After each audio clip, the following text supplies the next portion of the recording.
Morning, good afternoon, good evening students. स्वागत है एक बार फिर से आप सबका हमारे यूट्यूब चैनल में। आज की इस वीडियो में टाइटल से आपको पता चल गया होगा कि हम एक Q&A सेशन करने वाले हैं जिसमें Pearson Test of English Academic और पीटी कोर के बारे में काफ़ी सारे बच्चों के जो क्वेश्चंस हैं उनका हम रिप्लाई करेंगे। तो ये क्वेश्चंस हमें व्हाट्सएप पे भी पूछे जाते हैं, लेकिन ज़्यादातर ये जो क्वेश्चंस हैं ये मैंने कमेंट बॉक्स में से उठाए हैं जो स्टूडेंट्स ने कमेंट किए थे वेरियस वीडियोस के ऊपर।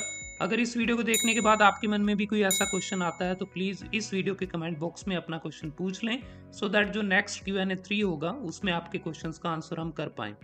तो फिलहाल बिना कोई टाइम गवाए चलिए चलते हैं आज के क्वेश्चंस की तरफ। तो एक एक करके उन क्वेश्चंस को आंसर करने की मैं कोशिश करता हूँ। प्लीज़ मेक श्योर कि अगर आपको लगे कि ये वाला क्वेश्चन का आंसर आपने पहले कहीं और अलग तरह से सुना हुआ है या फिर आपको लगता है कि ये वाला पार्ट मुझे अच्छे से समझ नहीं आया, तो आप वो क्वेश्चन को दोबारा हमारे कमेंट बॉक्स में मेंशन कर सकते हैं। तो चलिए चलते हैं। सबसे पहले ये जितने भी क्वेश्चंस हैं ये स्टूडेंट्स ने पूछ रखे हैं। सबसे पहला क्वेश्चन जो है ये बहुत कॉमन क्वेश्चन था, तो मैंने सबसे पहले नंबर पे इसी को रखा है। हालांकि आपको टेक्स्ट यहाँ पे पढ़ के थोड़ा सा अजीब लगेगा, आपको समझ नहीं आ रहा होगा, तो मैं एक्सप्लेन कर देता हूँ।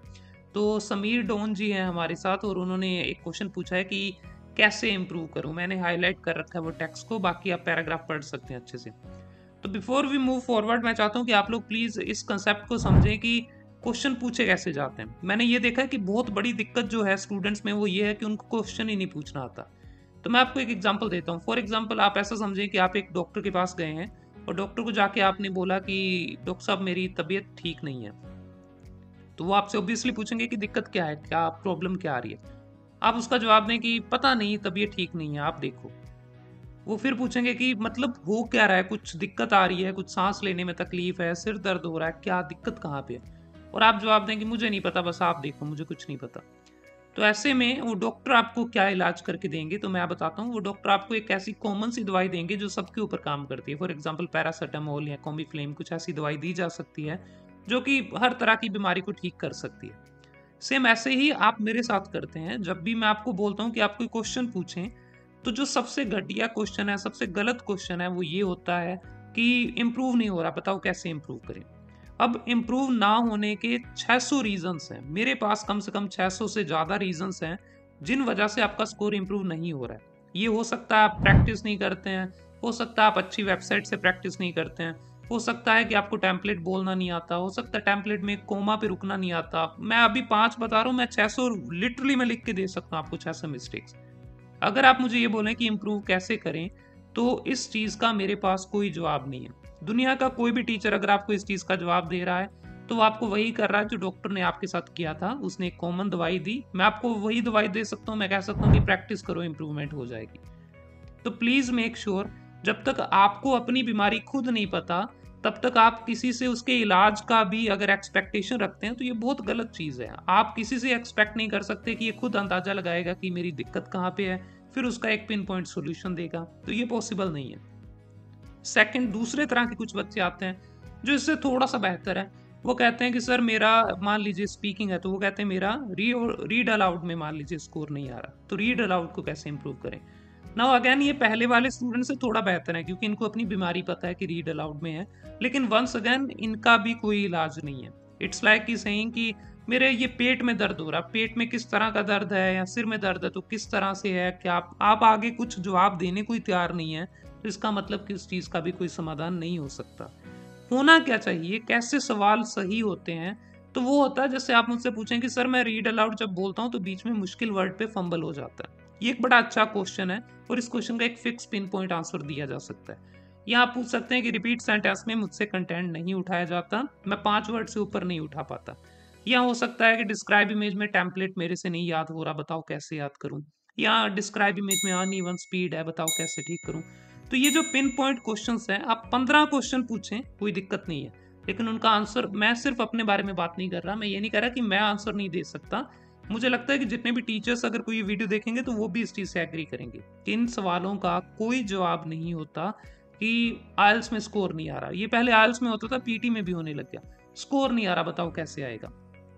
तो स्कोर नहीं आ रहा तो पेपर दे के देखो, 12-15 पेपर दो, अपने आप स्कोर आ जाएगा। मेरे ख्याल से यही इसका सोल्यूशन है। बट अगर आप अपना पिन पॉइंट क्वेश्चन पूछेंगे तभी उसका कोई पर्टिकुलर जवाब आपको दिया जा सकेगा। तो ये पहला क्वेश्चन जो आपके सामने है, ये क्वेश्चन सेम उसी कैटेगरी का है। देखिए आपसे यहाँ पे पूछा गया है कि पीटी मैंने एक बार दिया था 47 मेरा स्कोर आया था, तो बताओ मैं कैसे इम्प्रूव करूं। तो समीर जी माफ़ी चाहता हूं, आप प्लीज़ अपना पिन पॉइंट क्वेश्चन पूछें कि कहाँ पे कम था। 47 कम से कम मेरे ख्याल से 1000 वेज हैं जिनसे आपका स्कोर 47 आ सकता है। तो 47 का कारण मुझे नहीं पता, और जब तक मुझे कारण नहीं पता, मेरे लिए बड़ा आसान है इस वीडियो को बनाने के लिए। मैं कह सकता हूँ आप दिन में 30 रीड अलाउड करो, 500 रिपीट सेंटेंस करो, 50 ये करो वो करो, और उसके बाद आप लग भी जाएंगे, शायद आपको लगेगा हाँ यही सोल्यूशन होगा। बट मुझे लगता है कि मैं बहुत एनर्जी आपकी भी बचा सकता हूँ, बहुत टाइम बचा सकता हूँ, बहुत पैसा बचा सकता हूँ अगर आप मुझसे पिन पॉइंटेड क्वेश्चन पूछें। तो प्लीज़ मेक श्योर कि जितने भी स्टूडेंट्स इस वीडियो के कमेंट बॉक्स में भी कोई क्वेश्चन पूछे तो पिन पॉइंट क्वेश्चन अपना पूछें। आगे एक और क्वेश्चन, दूसरा क्वेश्चन है, प्लीज़ प्रोवाइड वर्किंग टेम्पलेट्स। तो वर्किंग टेम्पलेट पटेल जी ऑब्वियसली हमने पहले प्रोवाइड कर रखे हैं, और हमारी पुरानी वीडियोस में भी टेम्पलेट है। अभी रिसेंटली काफ़ी टेम्पलेट में चेंजेस हुए हैं, तो हम वर्किंग टेम्पलेट यूट्यूब पे इसलिए प्रोवाइड नहीं करते क्योंकि जो भी स्टूडेंट्स हमसे ऑफलाइन पढ़ते हैं, ये कहीं ना कहीं हमें लगता है पर्सनली कि उनका पहला हक है। तो वर्किंग टेम्पलेट राइट ऐसे का ऑनलाइन है, डिस्क्राइब इमेज का ऑनलाइन है, रिटन लेक्चर ऑनलाइन हमने कभी पब्लिश नहीं किया है, और समराइज स्पोकन टेक्स्ट का भी नहीं किया। तो ये कुछ ऐसा सेपरेशन है जो कि आप कह सकते हैं कि हमारी भी रिस्पॉन्सिबिलिटी है कि जो स्टूडेंट्स हमारे करंटली स्टूडेंट्स हैं उनको पढ़ाकर हमने देखा है कि उन बच्चों को भी काफ़ी दिक्कतें आती हैं इन क्लासेस में टेम्पलेट को समझने में, या समझने के बाद उनको याद करने में। तो हम ये कोशिश करते हैं कि इन टेम्पलेट्स को ज़्यादा पब्लिक ना करें, क्योंकि आप लोगों को ऑब्वियसली इस टेम्पलेट, आप जैसे टेम्पलेट आएगा तो आपका मन करेगा कि मैं इसको फॉलो करूँ, ये टेम्पलेट आज से मैं रेडी करूँ। लेकिन ये टेम्पलेट ईजी नहीं है, और बहुत बारीक दिक्कतें उनमें आती हैं, छोटी छोटी दिक्कतें जिनको यूट्यूब पे समझा पाना मुश्किल है। तो कोशिश करें कि राइट एसे कॉपी कर लें। राइट एसे का टेम्पलेट डेफिनेटली आपको हमारी पुरानी वीडियो में मिलेगा। उस वीडियो का लिंक मैं ऊपर आई बटन में दे रहा हूँ, तो वहाँ पे आप वो वीडियो देख सकते हैं। Apart from that describe image का टेम्पलेट भी मैंने एक्सप्लेन कर रखा है, उस वीडियो का लिंक भी ऊपर आई बटन में आपको मिल जाएगा, तो वहाँ पे आप दोनों टेम्पलेट अच्छे से सीख सकते हैं। क्लियर? आगे चलते हैं। नेक्स्ट क्वेश्चन हमारे पास है, इन्होंने पूछा सर राइट फ्रॉम डिक्टेशन में एक्स्ट्रा वर्ड कितने ऐड कर सकते हैं। This is a pin pointed question. ये ऐसे क्वेश्चंस की मैं डिमांड करता हूँ आपसे। इसका जो करेक्ट आंसर है वो है कि आप unlimited questions, sorry unlimited words इसमें लिख सकते हैं, कोई दिक्कत नहीं है। कहीं भी ये स्पेसिफाई नहीं किया गया है कि राइट फ्रॉम डिक्टेशन में अगर आप एक्स्ट्रा वर्ड लिखेंगे तो उसकी नेगेटिव मार्किंग है। मैं हमेशा अपनी क्लासेस में भी स्टूडेंट्स को कहता हूँ, एक पुरानी वीडियो में भी एक्सप्लेन कर रखा था, वो वीडियो ऊपर आई बटन में आपको मिल जाएगी। तो अगर आप अपनी स्कोर गाइड, जो पिछली वीडियो में भी मैंने दिया था, इस वीडियो के भी डिस्क्रिप्शन में मैं उसका लिंक दूंगा, तो स्कोर गाइड को डाउनलोड करें। वहां पर आप देखेंगे जितने भी नेगेटिव मार्किंग वाले सेक्शंस है, highlight incorrect word, MCQ, multiple answer, उनमें ये साफ तौर पे लिखा गया है कि अगर आप कुछ गलत करेंगे तो -1 मार्क आपको दिया जाएगा। लेकिन राइट फ्रॉम डिक्टेशन में ऐसा कहीं नहीं लिखा गया। तो अगर आप कोई टीचर ये कहता है कि इसमें नेगेटिव मार्किंग होती है, तो उनसे हमेशा एक सवाल पूछें कि आपने कहाँ से पढ़ा है। पढ़ा नहीं होगा, आई एम डेफिनेटली श्योर, उन्होंने बस सुना होगा कहीं से, यूट्यूब से या किसी राह चलते हुए से, मे बी उन्होंने जहाँ से वो चाय पीते हैं वहाँ से सुना होगा, या किसी दिन शायद उन्होंने कभी गाना वाना सुनता हुए उनके मन में आया होगा कि ऐसा होगा। तो ये जस्ट कुछ मिथ हैं जो मन में आती हैं टीचर्स की और आगे से आगे बताई जाती हैं। इनके पीछे कोई भी ठोस सबूत नहीं है, जबकि मैं जो बात कह रहा हूँ उसके पीछे सबूत है। मैं कुछ यहाँ पे स्क्रीनशॉट भी वीडियो में अटैच कर दूंगा स्कोर गाइड के, तो आपको उससे समझ आ जाएगा। कंटिन्यू करते हैं अगला question, question number 3। Mic position कैसे सेट करें। वंस अगेन ये बहुत अच्छा क्वेश्चन है और बहुत ज़्यादा पूछे जाने वाला क्वेश्चन है। तो माइक पोजीशन बहुत मैटर करती है, और हम हमेशा रेकमेंड करते हैं अपने स्टूडेंट को कि एग्जाम से पहले माइक पोजीशन को 2-3 बार चेक करें। तो माइक पोजीशन को करने के लिए, सेट करने के लिए मैं हमेशा रेकमेंड करता हूं कि आप ट्राई करें कि उसको 3 एक्सिस पे चेक करना है। जब भी माइक आप लगाएंगे तो उसको 3 एक्सिस पे चेक करें। पहली बात, माइक हमेशा लेफ्ट हैंड साइड से आएगा आपके, तो कभी भी आप कोई भी हेडफोन खरीदते हैं, चाहे वो बिल्कुल लो क्वालिटी का है चाहे बहुत हाई क्वालिटी का, तब भी उसमें आपको दिखेगा कि हेडफोन हमेशा, सॉरी माइक्रोफोन हमेशा लेफ्ट हैंड साइड में आता है। अब माइक को चेक करने के लिए 3 अलग अलग आप कह सकते हैं कि डायमेंशंस है जिनमें आपको चेक करना है। फर्स्ट डायमेंशन है कि आपको हमेशा कोशिश करनी है कि आपका माइक जो है वो आपके लिप्स की सीध में आए, ना तो ज़्यादा ऊपर आए ना ही नीचे होना चाहिए, तो बिल्कुल लिप्स की सीध में आना चाहिए। सेकंड डायमेंशन है कि कितना आगे, क्या यहाँ पे या क्या इतनी दूर होना चाहिए, तो नहीं, माइक जहाँ पे लिप्स खत्म होते हैं उसके बिल्कुल लगभग सीध में होना चाहिए, तो ये थोड़ा ध्यान रखें। और तीसरा, ये 2 फिंगर्स इस तरह से आप यहाँ पे बीच में फिट कर पाएं और यहाँ पे माइक को रखना है, तो this is the ideal position. ये देखिए लिप्स के बिल्कुल सीध में है, जहाँ पे लिप्स खत्म हो रहे हैं वहाँ पे हो, और 2 फिंगर्स के बीच में दूरी है। माइक आपके टच ना करे आपके लिप्स को, या बहुत ज़्यादा दूर भी नहीं होना चाहिए कि उसमें अच्छे से आवाज़ कैप्चर ना हो। तो ये सब चीज़ों का ध्यान रख के हमने ये डिसाइड किया है। अगर आपकी आवाज़ बहुत भारी है, अगर आप बहुत हैवी टोन में बोलते हैं, तो आप अपने माइक्रोफोन को हल्का सा लिप से नीचे रख के बोलेंगे तो बहुत अच्छी रिकॉर्डिंग होती है।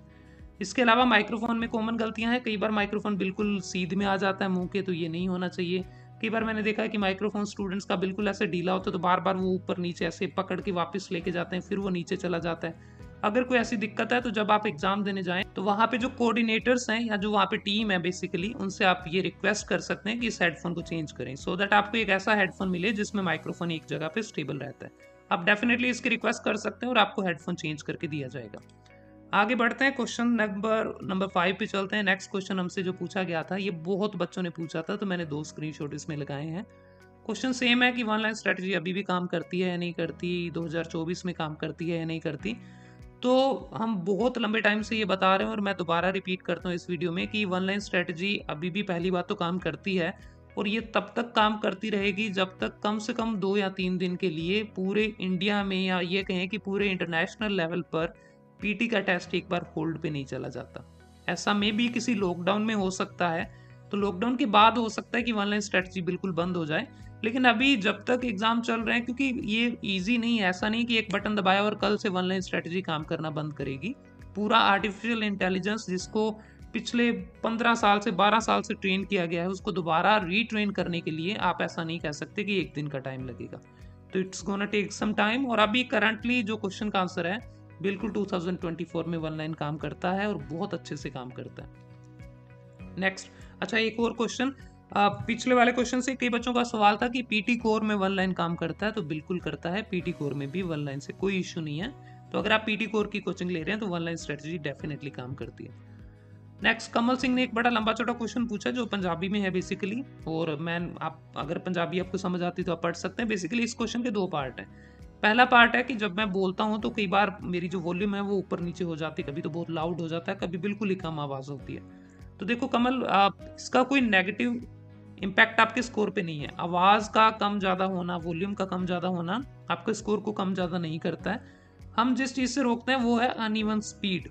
अनइवन स्पीड का मतलब कभी फास्ट कभी स्लो, लेकिन आप जो है अनइवन वॉल्यूम की बात कर रहे हैं, तो मेरे ख्याल से उसमें कोई दिक्कत नहीं है। सेकंड जो पार्ट है क्वेश्चन का, अच्छा फिर भी इस पे काम कर लेना, कोशिश करना कि आप कोई ऐसा, बहुत सारी एप्लीकेशंस ऑनलाइन मिलेंगी जो आपकी आवाज़ को ट्रैक करके देंगी, तो उसमें देखो कि ज़्यादा उतार चढ़ाव ना आए, आपकी आवाज़ का जो लेवल है वो सेम रहे। हालांकि ये इम्पॉसिबल है, कई वर्ड्स को हम धीरे बोलते हैं, कईयों को हम लाउडली बोलते हैं, तो दैट्स टोटली फाइन, बट बहुत ज़्यादा ना हो, इस चीज़ के लिए थोड़ा प्रैक्टिस करना पड़ेगा। तो ये कोई इतना काम की चीज़ नहीं है, अगर आप बहुत मेहनत करनी पड़ रही है तो छोड़ दो, कोई दिक्कत नहीं, जैसे आप बोल रहे हैं दैट्स फाइन। सेकंड पार्ट इस क्वेश्चन का है कि कई बार फ्लो के चक्कर में कुछ वर्ड्स हमारे स्किप हो जाते हैं, मेरे वर्ड्स में स्किप कर देता हूँ, तो ये बहुत बड़ी मिस्टेक है, मैं कहूँगा बहुत बड़ा एक इशू है। अगर आपके कुछ वर्ड बीच में से मिस हो रहे हैं, और स्पेशली अगर आप रीड अलाउड में बात कर रहे हैं वन लाइन में, तो इससे आपको बहुत नुकसान होगा। तो इसका हम जो सोल्यूशन बताते हैं, या पियर्सन में जो सोल्यूशन इसका दिया जाता है, वो ये है कि आप रिवर्स रीडिंग करें। रिवर्स रीडिंग का मतलब है कि जब आप प्रैक्टिस कर रहे हैं या जब आप अपने घर पे कोई बुक पढ़ रहे हैं, तो कोशिश करो कि बुक को उल्टा पढ़ना स्टार्ट करो, मतलब लास्ट वाले वर्ड से पढ़ना स्टार्ट करो। अब ये थोड़ा अजीब लगेगा आपको कि इससे क्या फ़ायदा होगा, लेकिन जब आप पढ़ के देखेंगे, प्रैक्टिस करना 12-15 मिनट दिन में पढ़ना है, हर दिन 2 बार या 3 बार आप ये कर सकते हैं। तो जब आप उल्टा पढ़ते हैं तो आपको मजबूरन एक एक वर्ड के ऊपर फोकस करना पड़ता है, आप स्किप नहीं कर सकते वर्ड्स को। तो वो जो फ्लो की बात कर रहे हैं, फ्लो अपने आप ही काफ़ी हद तक कम हो जाएगा, या ये कहें कि फ्लो के चक्कर में वर्ड्स का गायब हो जाना बीच में, वो काफ़ी कम हो जाएगा अगर आप रिवर्स रीडिंग की प्रैक्टिस करते हैं। तो दिन में 15 मिनट मैक्सिमम, ज़्यादा मत करना, 12 to 15 मिनट, और दिन में 2 या 3 बार ये करना है, और बहुत ज़्यादा अमेजिंग रिजल्ट इससे आते हैं। हमारे बहुत सारे स्टूडेंट की मिस्टेक होती है और हम सबको ये रेकमेंड करते हैं। आगे कंटिन्यू करते हैं। नेक्स्ट क्वेश्चन जो है वो है मिलिट्री फोर्सेस व्लॉग का। इन्होंने हमसे सवाल पूछा है, how to improve speaking in read aloud and fluency in read aloud as well as repeat sentence. तो इन्होंने पूछा है कि स्पीकिंग कैसे इम्प्रूव करें। तो ये फिर वही क्वेश्चन है जो मैंने बताया था, पिन पॉइंटेड नहीं है, तो इसका कोई पर्टिकुलर जवाब नहीं है। अगर बात करें रीड अलाउड कैसे इंप्रूव करें, तो फिर कोई जवाब नहीं है, रीड अलाउड प्रैक्टिस से इंप्रूव होंगे, यही जवाब है इसका, है ना। सवाल है फ्लुएंसी कैसे इंप्रूव करें इन दोनों में। तो फ्लुएंसी के लिए आपको हमेशा हम मेन बैच में भी, क्लासेस में भी सिखाते हैं। अगर आप हमारे स्टूडेंट हैं तो डेफिनेटली आपको ये पता होगा। फ्लुएंसी 3 पार्ट में आती है, 3 चीज़ों पे हमें ध्यान रखना पड़ेगा। सबसे पहली चीज़ स्पीड आपकी अनइवन नहीं होनी चाहिए, सेम स्पीड पे आपको सारा टेक्स्ट पढ़ना है, कुछ भी बोल रहे हैं तो उसमें अनइवन स्पीड नहीं चलेगी। आपका सेकंड पॉइंट है सेंटेंस ब्रेकडाउन, तो क्या आप ब्रेक डाउन करते हैं कि नहीं करते, इसका थोड़ा ध्यान दे लें। और तीसरा पार्ट जो सबसे इंपॉर्टेंट पार्ट है मेरे ख्याल से, वो है पॉजेज। कईयों को लगता है कि फ्लुएंसी का मतलब होता है लगातार बोलते रहना, बट मैंने पाया है और हम स्टूडेंट को भी यही सिखाते हैं कि बोलने के साथ साथ अगर आपका रुकना भी अच्छा है तभी पीटी में फ्लुएंसी में नंबर आएंगे। मैं रिपीट करता हूँ, अगर बोलने के साथ साथ रुकना भी अच्छा है तभी नंबर आएंगे। तो सिर्फ बोलने पे फोकस ना करें, कोमा पे कैसे रुकना है, फुल स्टॉप पे कैसे रुकना है, उसकी पहले क्लासेस लें, फिर उसकी प्रैक्टिस करें, तो तब जाके आपको खेल समझ आएगा। फिलहाल एक बार कंटिन्यू करते हैं। फ्लुएंसी के बारे में हमने काफ़ी बात कर ली। नेक्स्ट क्वेश्चन जो है हरप्रीत गिल का है। इन्होंने पूछा how I improve reading PT academic. Reading कैसे इंप्रूव करें। हरप्रीत, रीडिंग के लिए बहुत वीडियोस हम अपलोड करते हैं, वो वीडियोस आप देख के इंप्रूव कर सकते हैं, बट रीडिंग में कौन सा पार्ट आप इंप्रूव करने की बात कर रहे हैं और उसमें भी क्या दिक्कत आ रही है। कई बार ऐसा होता है कि reading fill in the blank, उसमें भी ये दिक्कत आती है कि सर ये तो पता चल जाता है नाउन आना है, लेकिन नाउन में से कौन सा आना है। तो ऐसा आप पर्टिकुलर सवाल पूछें तो उसका जवाब देना मेरे लिए भी ईजी होगा और शायद आपको भी इससे कोई फायदा हो सकेगा। हाउ टू इम्प्रूव रीडिंग लिखने से, अगर चैट जीपीटी पे भी लिखेंगे तो मेरे ख्याल से बहुत रैंडम सा क्वेश्चन आएगा। प्रैक्टिस करो, किताबें पढ़ो, न्यूज़पेपर पढ़ो, टीचर से हेल्प लो, तो ये सब चीज़ें मेरे ख्याल से आपको ऑलरेडी पता है, तो कुछ नया मैं इसमें नहीं बता सकता।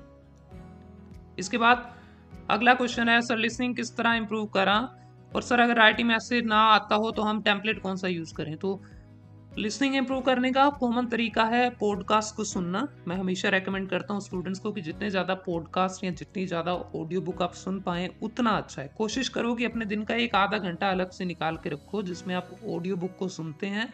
ये ना केवल आपकी पीटी में काम करेगी बल्कि आपको ज़िंदगी जीने का तरीका सिखाएगी, पैसा कमाने का तरीका सिखाएंगी। तो ऑडियो बुक सर्च करो नेट पे। अगर आपको नहीं पता कैसे कहाँ से डाउनलोड करें तो प्लीज़ वो भी कमेंट बॉक्स में बताना, हम उसके बारे में भी बात कर सकते हैं। बट लिसनिंग को इम्प्रूव करने का बहुत अच्छा वे है। सेकंड पार्ट है कि अगर ऐसे में दिक्कत आ रही है तब क्या करें। तो ऐसे की पूरी वीडियो ऑलरेडी अपलोडेड है, मेरे ख्याल से आपने चेक नहीं किया तो मैं वो वीडियो का लिंक आपको ऊपर दे दूंगा आई बटन में, वहां से आप चेक कर सकते हैं। इसके बाद आखिरी क्वेश्चन है सर कैसी वॉइस रखनी है एग्जाम में, प्लीज इस पे एक वीडियो बना दो। तो कैसी वॉइस रखनी है, मेरे ख्याल से फिर वही क्वेश्चन है कि वॉइस लाउड या कैसी। तो वॉइस तो जैसी होती है भगवान ने दी होती है सब वैसी रखेंगे। कुछ अगर आपको लगता है कि मैं 3-4 आवाज निकाल सकता हूँ, कुछ मैं कर सकता हूँ ऐसा मिमिक्री टाइप, तो फिर बात अलग है। बट ऐसा कोई आंसर नहीं है कि अमिताभ बच्चन की आवाज में अच्छा स्कोर आएगा लेकिन कुणाल कपूर की आवाज में अच्छा नहीं आएगा, तो ऐसा कोई आंसर नहीं है इसका। जो आपकी आवाज है वही रखो, कोई बदलने की जरूरत नहीं है। हाँ, थोड़ा सा स्पीड के ऊपर काम करो, कोशिश करो कि थोड़ा जो सेक्शन में आपको देख के बोलना है जैसे रीड अलाउड, डिस्क्राइब इमेज, उनको फास्ट बोलो। जिनमें सुन के बोलना है जैसे repeat sentence, read lecture, answer short question, उनमें थोड़ा स्पीड कम रखो तो अपने आप अच्छा स्कोर आता है। तो मेरे ख्याल से काफ़ी हद तक मैंने क्वेश्चंस को आंसर किया है, लेकिन इसके अलावा भी बहुत बार ऐसा होगा कि आपने क्वेश्चन कुछ और पूछा था और मैंने या तो उसको वीडियो में इंक्लूड नहीं किया या फिर मैंने उसका प्रॉपर जवाब नहीं दिया। कईयों को शायद ऑफेंडेड भी फील होगा कि हमने क्वेश्चन पूछा था, सर ने तो ये कह के बात को ख़त्म कर दिया कि ऐसे क्वेश्चन नहीं चलेंगे। तो देखो, हर चीज़ का एक रीज़न है, वो रीज़न आपको शायद मैंने समझा दिया होगा और आपको समझ भी आ गया होगा। वो रीज़न सिंपली ये है कि अगर आप पिन पॉइंटेड क्वेश्चन नहीं पूछेंगे तो आपको कभी भी, नॉट इवन इन पीटी, अपने ज़िंदगी में कहीं किसी भी पार्ट में चले जाएं, अगर आपका सवाल सीधा नहीं होगा तो आपको सीधा जवाब नहीं मिलेगा। So that's it for today's class. आज की इस वीडियो में इतने रखते हैं। अगर आपको वीडियोस अच्छी लगती हैं और अगर आपको कुछ सीखने को मिलता है तो प्लीज़ चैनल को सब्सक्राइब करें, वीडियो को लाइक करें। यूट्यूब पर बच्चे वीडियो को लाइक नहीं करते हैं, पता नहीं क्यों, तो मेक श्योर कि लाइक करना इज़ ऑल्सो इम्पोर्टेंट। तो वीडियो को लाइक करें। अगर आपका कोई भी सवाल जो मैंने नहीं जवाब दिया तो प्लीज़ उसको कमेंट बॉक्स में मेंशन करें। अगर कोई सजेशंस हैं हमारे लिए तो वो भी हमें बताएं। फिलहाल ख़त्म करते हैं क्लास को। Thank you very much. Tata, bye bye.